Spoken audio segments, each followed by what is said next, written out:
Totosa ihany koa ny fanaovatso ny peramiasa teo amin'ny Airtel Madagasikara, ny CFOR ary ny AFAFI. Ity fanaovatso ny peramiasa ity dia mifototra amin'ny fanampiana ireo any amin'ny tontolo ambanivohitra ny sehatra ny fampindramam-bola madinika. Izay no marimarina kokoa raha antsika ny fanampanazavana mahakasika izay. Fifanarahana ho an'ireo mpandrahara madinika any ambanivohitra izay no niarahan'ny Airtel Madagasikara, ny CFOR ary ny AFAFI nanosony tamin'ny herinandro ity ny fampiasana ny mobile banking amin'ny fifanankalozam-bola amin'ny alalan'ny finday no atolotra ho an'ireo mpandrahara madinika ireto. Amiraina noho izany fanomezana fampindramam-bola madinika ho an'ireo vondron'olana sahirana ireo izay miaina ny anivon'ny faritra sasany eto an-drenivohitra. CFOR moa dia sehatra fampindramam-bola. Ary tany amin'ny faraparan'ny taona 13 sy 14 tany dia nisy fanadiadina natao.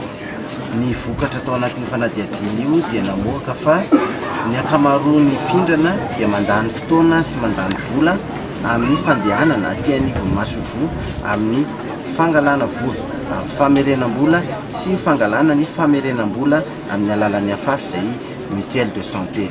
Miainga tamin'izay no ny fanatonana tamin'ny Airtel Money ka nametrahana an'ity tolotra Airtel Mobile Banking, CFOR, AFAFI, Airtel Money ity.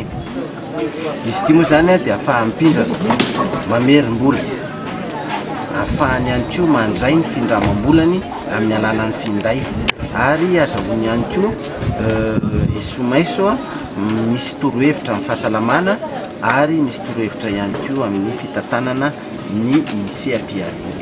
Ho an'ny Airtel Madagasikara manokana izay nosoloan'ny Hitale General ny Mike Saint-Benkang Batena tamin'ny fotoana io dia tolotra mifamendro ny mobile banking sy ny fampindramam-bola madinika raha ny fahitany azy. Mpandrahara madinika anarivony ihany koa no afaka mahazo ireo tolotra samihafa mifandraika amin'ny fampindramam-bola madinika ireo amin'ny alalan'ny finday ary tsy mila mandeha lavitra.